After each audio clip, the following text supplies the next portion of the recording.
It is my aim to get everybody painting, and this week over on YouTube I'm going to show you how to paint this really pretty and rather unusual looking hyacinth just coming into bloom here. I provide you with a free outline that looks like this, and I'll tell you a little later on in this video how you can obtain it, like I said, for absolutely free. Once you've received your free outline, you can scribble on the back the old school way. Transfer it onto your watercolour paper by just using a pencil and going around the outline, and you'll be left with something that looks like this. Let's talk about supplies. I'm using a knot surface cold pressed watercolour paper. This one is from Bahong and it measures, as you can see here, approximately 5 by 9 inches. So just use your favourite watercolour paper. I really like this one because I like the texture. I've chosen some of my favourite colours here. You need a purple, a green and a brown essentially to work along with me, but I'll talk to you about the colours that I'm using as I work through, along with some of my favourite brushes from Rosemary & Co. I've chosen to use a number 2 size pointed Snowdrop Round, which has got a lovely little snap. A number 6 mini red dot spotter, which again has got a lovely little snappy spring to the tip, which I really like. Spotter brushes are shorter bristles than ordinary brushes and they make application super easy. So particularly if you're new to watercolour painting, so do check those out. I'm going to link everything I used today in the description box underneath in case I'm going a little too fast for you. I've also got my Eradicator brush here, again from Rosemary. This is a stubby little brush which is great for blending watercolours as well as lifting out any potential errors. Once you have your line drawing on, use an eraser to just pat out the lines. You want your lines to be barely visible, but for the purposes of filming, I want to keep it a little bit more visible for you. The colours that I'm using are a mixture from Deep Light, and I've also got a couple of colours here from Mungo. So we've got a mixture of really expensive paints and also inexpensive paints. I'll talk you through the colours as we work through, but just as a rundown, I've got Bilbury, which is this kind of muted purple tone here. Bramble, which is a lovely granulating blue. I've got 2 green colours, yellow green and sap from Mungo. And I've also got Reed Buff and Caput Mortem from Deep Light. I'll be giving you alternative colours throughout this tutorial, so please don't worry if you haven't got the same colours as me. Essentially, as I said, you'll need a blue or an indigo and a purple, 2 lovely bright greens and a brown or a muted colour. Like you could either use something like a burnt sienna and a raw umber or something like that. Okay, you do not have to use the same colours as me, and as I said, I've got a mixture of Deep Light and Mungo paints, but we'll have alternatives. Highly recommend, I must touch on this because I always do in my videos, swatching out your colours from dark to light in the way that I have here. Each of these colours has their own, matches the colour in the pan without mixing them up to create endless colour charts. There's a little tab on the top of your screen right now, so if you click on that, it'll tell you how to create a colour chart to match your colours. I want to keep these videos beginner friendly, which is why I provide you with a free outline, because many times we don't like to do the drawing, it can take time. If you are wanting drawing lessons, then this isn't the channel for you. We are all about watercolour and getting paint onto paper, okay? Which is why we provide you with the free outlines so that you can join in with us here on my channel. I'm going to add some water to my palette, so we're going to make a start on this little piece. And to begin with, we're going to be working wet in wet, and I'd like to tackle these beautiful green leaves that we've got. The photograph that you see on your screen, I will also give to you free on Patreon. To join our free Patreon, just click on the link in the description box, sign up for free, there are no catches, everything is my gift to you. Like I said at the start, I want to get everybody painting. This is my way of providing you with free resources so that you can press on with that. I've got 2 lovely greens here. I'm going to mix the 2 of them actually. Pick your favourite greens. One is yellow green and one is sap. Both of these are from Mungo. There's very little difference between these 2, but I want to get them on the paper and work wet in wet to begin with. I'm making sure that my brush is nice and clean.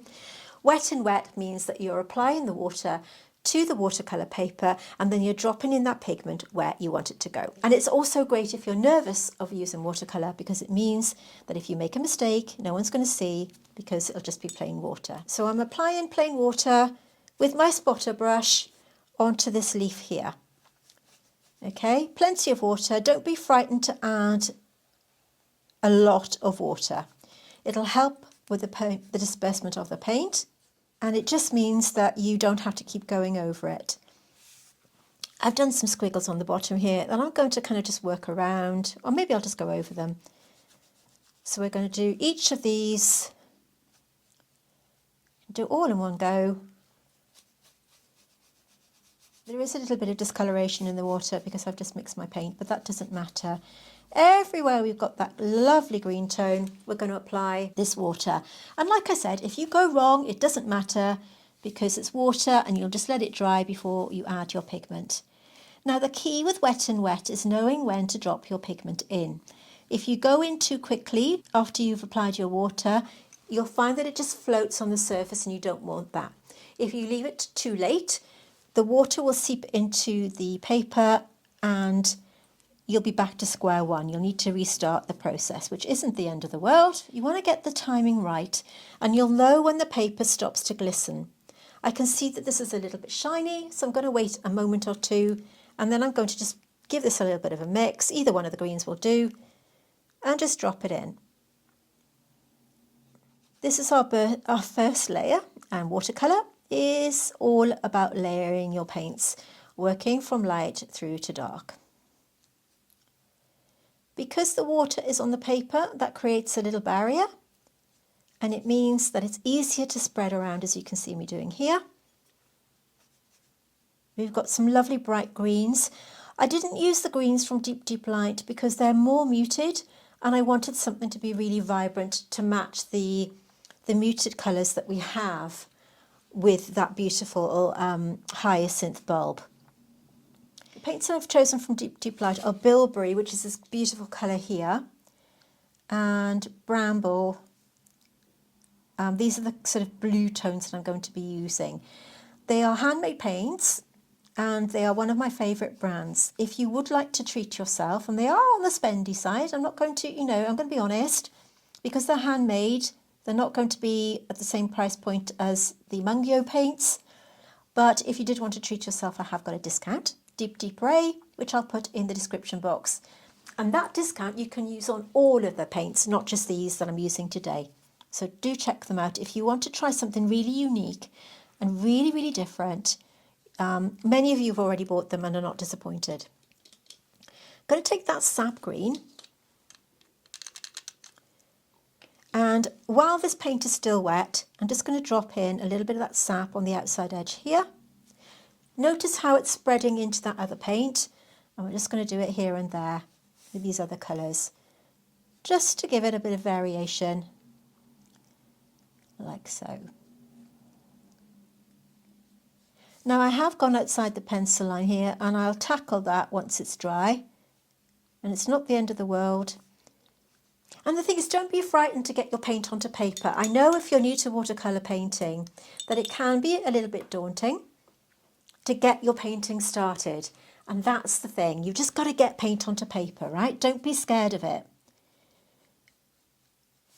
So I'm just going to give that a little minute to sink in, maybe just tease it around with my brush a little bit. And that's our first wash for our leaves. We're going to let that dry and then build up the colours as we work through. Now this number 6 spotter brush is just the right size for our first wash here. And like I said, if you've not come across spotter brushes before, they have got a shorter bristle compared to, let me show you an ordinary watercolour brush. This is my one from Craft Demo. You can see how it's a little stubbier, and it means that you're able to use it in this kind of way where it gives you better control. So if you have struggled with painting with watercolour in the past, maybe just check these out because they are lovely. I've used them ever since I started painting, before I designed my own brushes from Craft Demo. 600 of you, by the way, bought my set, And thank you very much if you did and you're using them and loving them as much as I loved creating them. But we are now sadly out of stock, so which is why I'm kind of switching back to my rosemary brushes, which is kind of where I started my watercolour painting journey. I'm using my eradicator brush, this stubby little brush here. Because I have gone outside the pencil line, I'm just going to use that just to lift that out. You can also use the eradicator brush to lift out some lines. It's a little bit damp at the moment, but it's great for kind of just lifting out one or two negative spaces like this, that you see the texture of the green in some of the leaves here. So it's a really good way, if you use it side on, to kind of get these negative spaces. I'm going to have to be really patient now and let this dry. But while I'm waiting for it to dry, I did mention at the start of this video that we do provide you with free outlines where applicable, which is most weeks here on YouTube. We provide you with an outline so that you can print it out along with the reference photograph, like I said, where applicable, and they're completely free over on Patreon. We encourage you to join us over there. It's completely free to get these outlines, and it means that you haven't got to worry about the drawing element. It would be, though, remiss of me not to tell you that we do have paid membership levels over on Patreon. You won't find our Patreon tutorials here on YouTube. They are written exclusively for my patrons.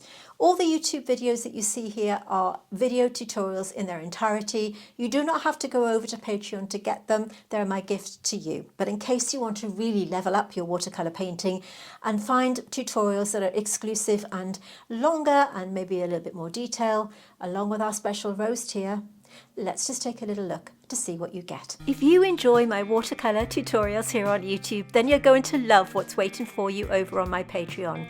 By joining, you'll unlock exclusive content that you won't find anywhere else, packed with tips, techniques and inspiration to help you become a more confident artist. I've created 3 membership tiers so that you can choose the one that fits you best, our Clematis being the most popular, offering all my monthly watercolour tutorials, no matter what level you're at. But if you're serious about improving your painting, our Rose tier is perfect for you because this mentorship level gives you one-on-one video calls with me where we can chat about your progress and troubleshoot any challenges to explore new ways to elevate your art. Finding content on Patreon is super easy now. The Collections tab keeps everything organised by theme or subject, and the handy search bar makes it easy to find exactly what you're looking for. So if you're ready to unlock your creative potential, build your skills and connect with a supportive community, join me on Patreon today. You can leave and join Patreon at any time. You can upgrade your membership from Clematis to Rose if you want to take advantage of those video calls with me. We'd love to see you over there, and of course it is a way that you can support my channel here on YouTube. So check it out if you want to really level up your painting. Like I said, we'd love to see you there. As this is drying, I'm just using that brush to pull out some shapes and just to create a little bit of negative space. Oh, and remember, if you join Patreon as an annual member, you save an extra 10%. Okay, I'm going to let this dry. It's going to take about 20 minutes, and because it's an edited video, I'll be right back. Everything's completely dry now. It's taken about 20 minutes or so to dry, so I'm going to zoom in a tiny bit for you so that you can see. Now that we've got our first wash on the leaves, I think it's a good idea to get our first wash on the beautiful centre part of our hyacinth flower itself. Okay, I've got a nice clean glass of water here. I'm going to be working wet and wet, and I'm going to have 2 puddles of paint. I'm going to have a puddle of Bilbury and a puddle of this very bright sap green that we see here from Mungo. The Mungo paints, the yellow green that I've chosen and the sap are very similar. You could use one or the other, or your favourite sap green. It doesn't have to be that particular colour. I did want to show you the Bilbury from Deep Deep Light. I'm going to take a little bit of this and we're just going to add it to my mix here. When you apply Bilbury, you'll see it's this beautiful granulating paint, much the same as the other colour I've chosen, which is Bramble or Bramble Jam. Now these are granulating colours, and when they dry they will separate out into different tones. Some are dual granulation. If you've never tried granulating paints, I urge you to do so. You don't have to go with this brand, but if it's something that you haven't experienced, then do give them a try if your budget allows, because they are the most beautiful colours. I'm going to let those settle into the paper, and I'll show you what happens when they dry a little bit, because you're going to see that granulation already with the bramble. You can see how that's separating out. The bilberry is more of a muted tone, and bramble or bramble jam is more of a kind of, you've got the flecks of almost red in there. When I'm lifting out, you can see that beautiful granulation. But I'm going to let that sort of settle in a little bit, and we can come back to that later, just in case you're interested in checking those colours out. So we've got a puddle of bilberry, and we've got a puddle of blackberry jam, and you can even see in the palette here how that colour is separating out. Rather unique and beautiful colours. Now to that, I'm going to add another puddle of sap, so that we have a nice green colour, just a tiny bit that we're going to need on here. Now we're going to tackle this middle bit in one section. By the way, if you don't have bilberry or bramble jam, you could use just looking at my Mungo set here, you could use something like a permanent violet, which is similar to Winsor & Newton's violet dioxide, or any purple colour that you have will do just as well. And if you want to mute it down a little bit, you could add a bit of indigo, because there's a couple of alternatives there for you in case you don't have these colours. And not everyone wants to splash out on your paints, and I do absolutely appreciate that. Taking the water again with my number 6 spotter, and we're going to go over the flower section, these little buds that we see on the hyacinth itself. I'm going to work around some of the green bits that are standing out, these little squiggly lines. We don't want to put it there, so we're going to put this just where we want to drop that blue colour to start with, although there are green colours on the tips of these. We're going to worry about that separately. So I'm going to put that on, work it into this corner piece here.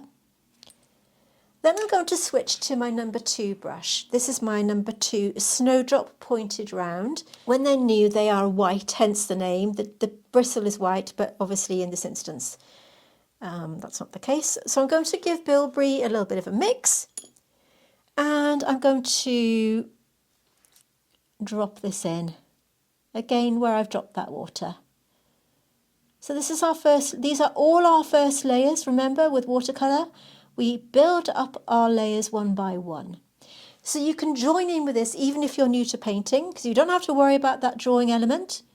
And I'm just going to drop that bilberry pretty much everywhere in the middle. This is a very accurate colour actually for what we need today. The perfect combination for this painting. So we're just going to drop that on in a very light, very breezy, carefree manner. And then what I'm going to do is take it over here, and whatever's left on the brush, notice how light that colour is. We can build on our darker values later. Just teasing that into the pencil line, cleaning my brush, making sure it's nice and clean, and then I'm picking up a tiny bit of that sap. What I'm going to do is I'm going to add the sap to this little line here and here.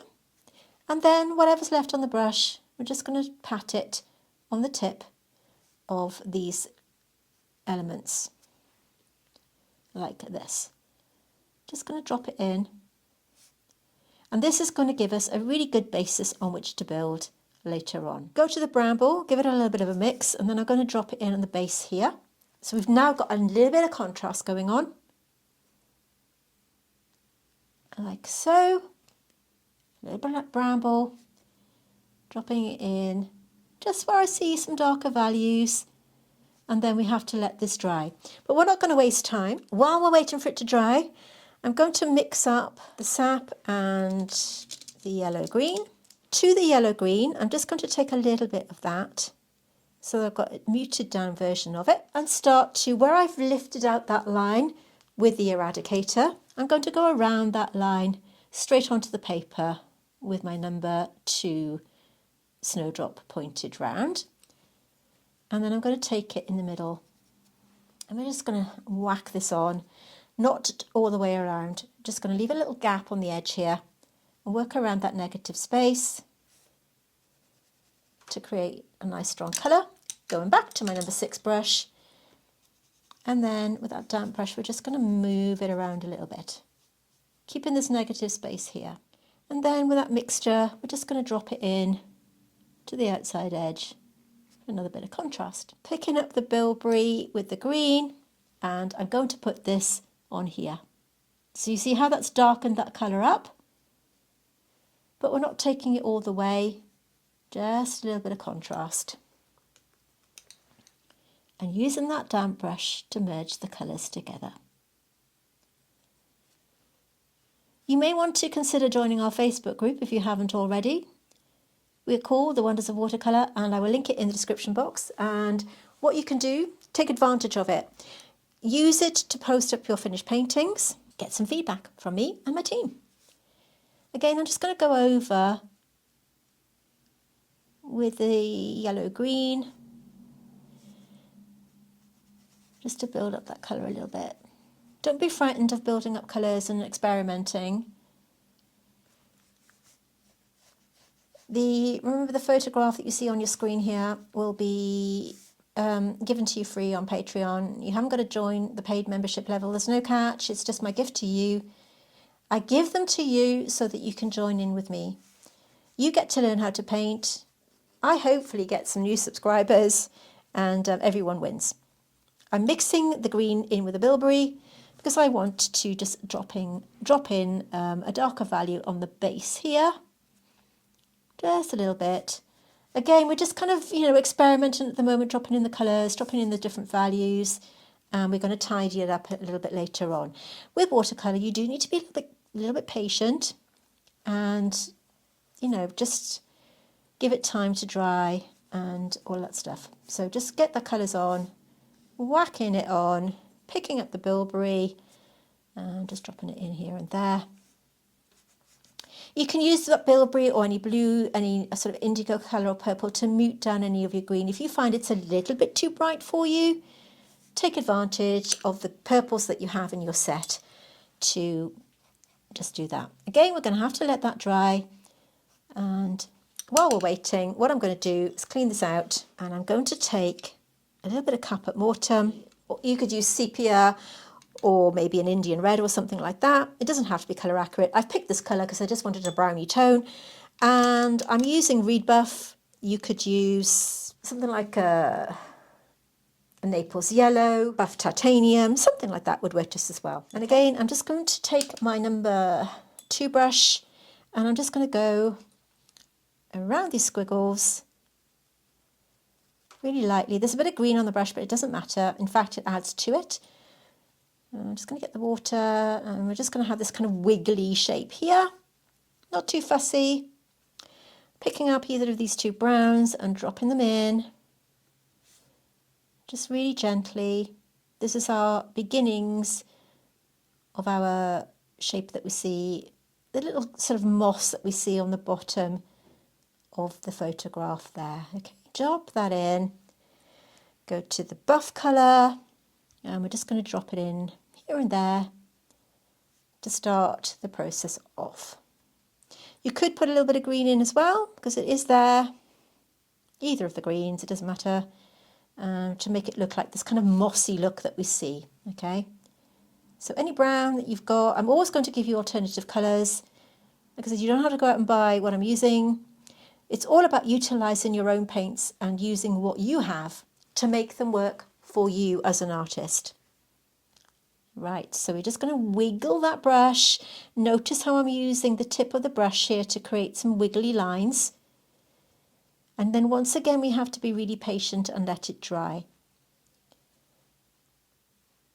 Like this. You see how we just wiggle in that brush, dropping it in. We're putting some of the Caput Mortem into that moss. Deep light Caput Mortem paint is very granulating and has lots of different colours going on, and I love it. It does the work for you. While we're waiting for that to dry, let me show you these beautiful colours. Okay, so we've got Bramble on here, where we've got those little flecks of red or pink. And then when we're looking at the granulation that we see on the bilberry, it's just really, really beautiful. They are rather unique colours, and like I said, if you did want to check them out, then I'll put the link to everything that I'm using in the description box underneath.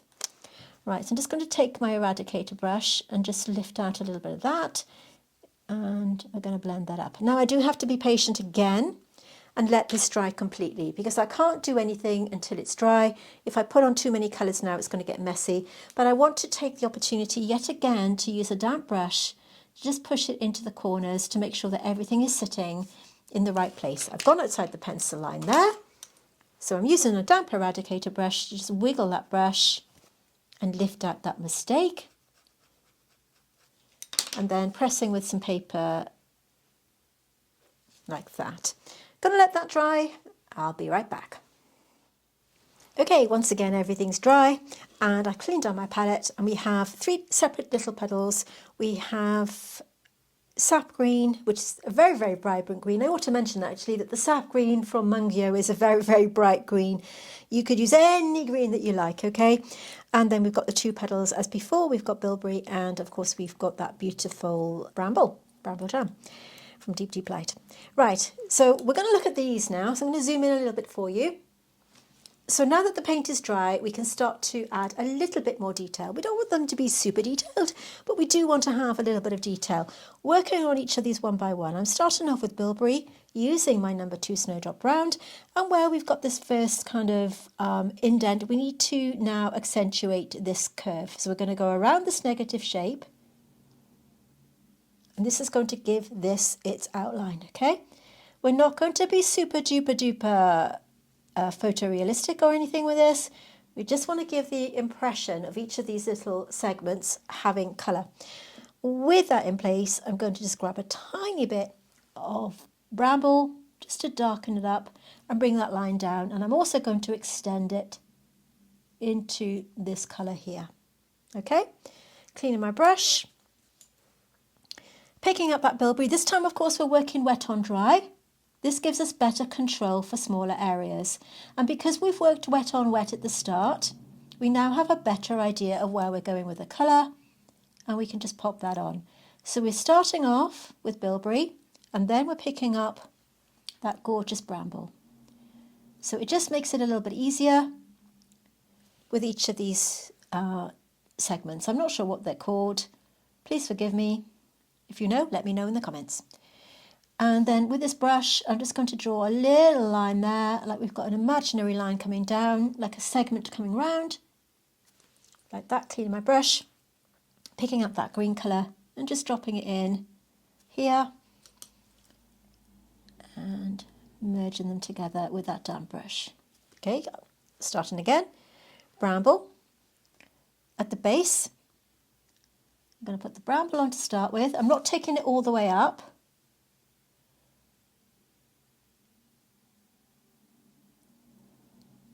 As far as there. Sorry, that was, I do beg your pardon. That was Bilbury. Now we're using Bramble. So the lightest first and then the darkest to give that contrast. We're going to get that on, take that down, and then I'm going to use that brush to sharpen that outside edge. Cleaning my brush, blending that through to soften that edge with a bit of green at the top, and then softening that through as well. So that's the process I'm going to use for the rest of these. I'm going to just pick the Bramble up, Bramble jam, and I'm going to pop this down here. So I'm going to go around this one and create a space around this green line here,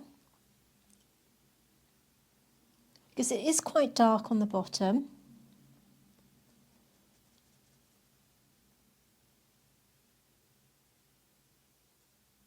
Just like that. Cleaning my brush, and then with that damp brush I'm going to just take the edge of that and merge it into that colour. You just got that. That has bloomed a little bit because it's a little bit too damp, but that's okay, we'll drop more in. Just like that, and of course we come around These can join up. Just keep an eye on some of your negative space. Working around this. And back to Bilbury. So I want to create a space around this little green section. And then what I'm going to do is I'm going to do exactly the same process, speed it up. I'll play some music for you, and then I'll come back and we'll start to think about the next steps. Okay, so I've got Bilbury here, green there, and Bramble here. So let's make a start.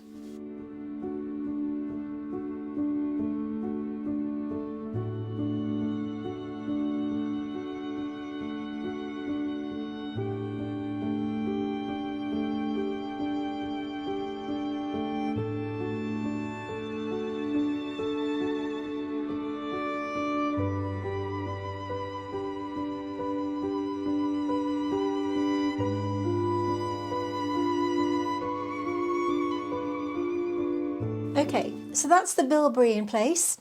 Now I'm going to clean my brush again. Because this has got a nice fine point, I'm going to add a little bit of water to the Bramble because I want to loosen it up a bit, but I want it to still be quite a thick mix, and I'm taking off the excess on my kitchen paper to the side there.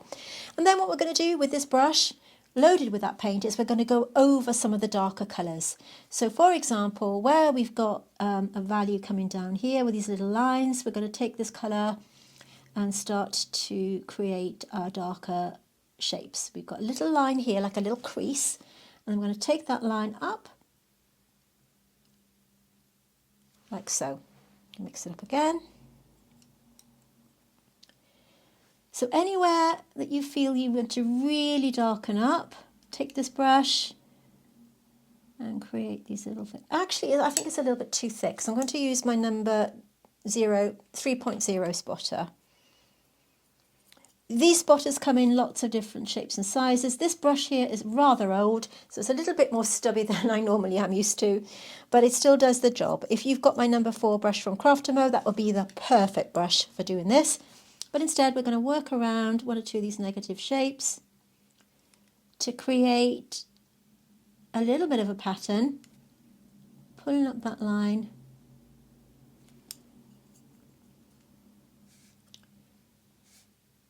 And working between, you can outline one or two of these if you want to. Actually, I'm just going to take that around and just build up some of the colour like that. Going back to my number 2, working around one or two of these shapes.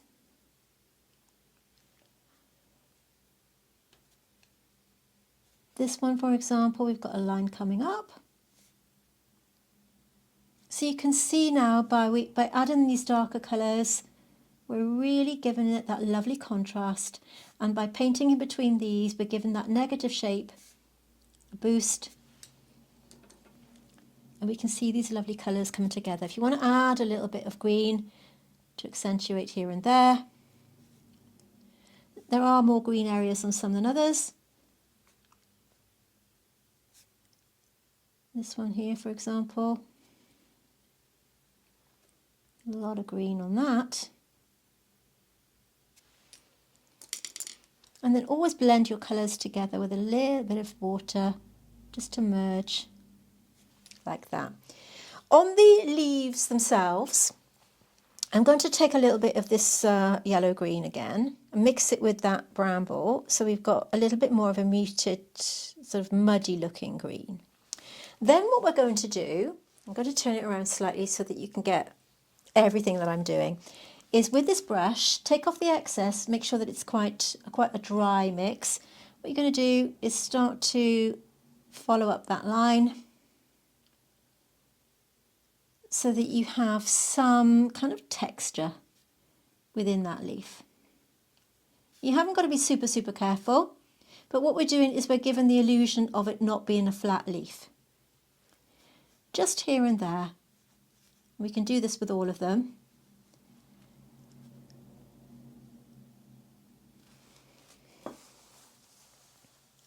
We have got a few definite lines coming down here. So this is just a green and a purple.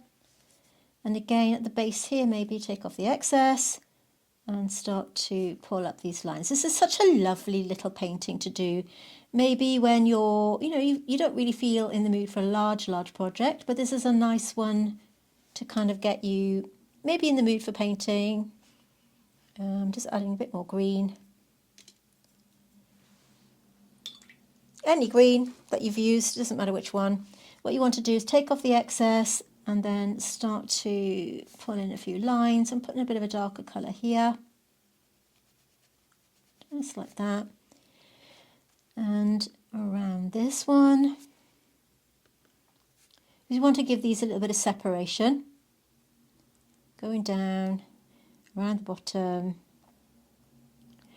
I really like the contrast between the muted tones from Deep Light, where you've got these lovely muted brown purpley tones, and then you've got these really vibrant colours from the Mungo set. Just going over that a little bit because it's a bit too bright.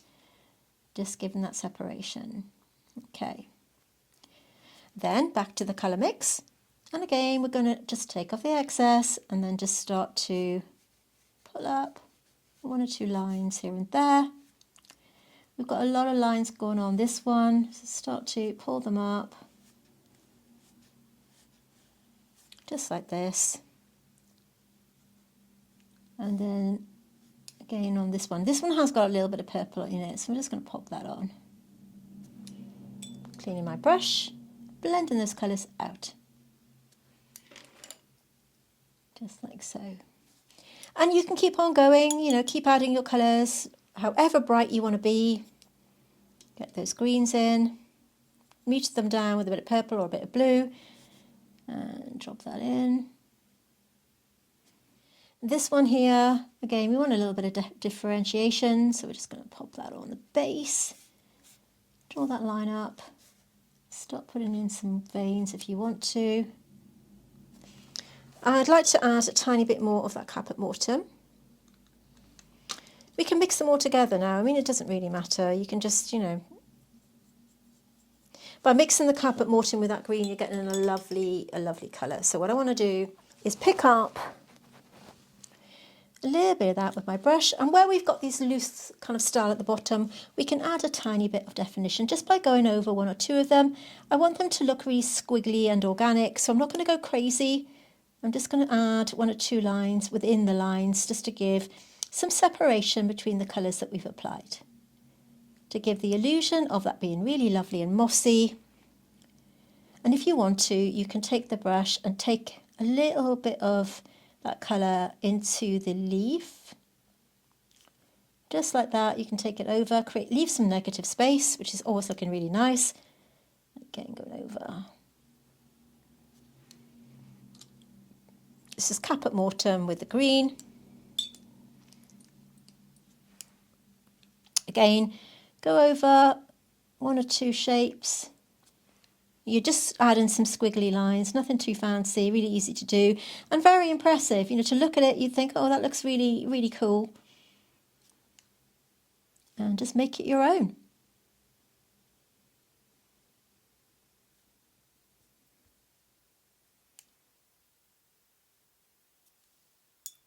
You want to add a little bit of a lighter colour, take your buff. If you want to just drop that in. But make it your own. Do what you like. Add your squiggles, keep your negative space. Just dot your brush so that you get this kind of mottled effect. And I am going to call this finished. This has been such a delight to paint. I really hope that you join in with me and learn how to paint as you paint. That's what we're all about here in my studio. By tracing down your outline and by creating a painting that you can be proud of with easy to follow instructions, that is what we are all about here. So grab your paints, grab your free outline over on Patreon, join in with us here on my channel. So we've got over 250 tutorials. I know it's a ton of free tutorials so that you can use and learn to paint as you paint along with us here, me, Ray Campbell, in my studio.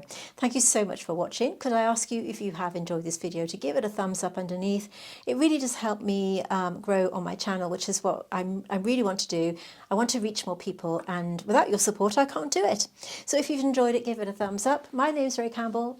This is my studio. Thank you for watching, and I'll see you soon.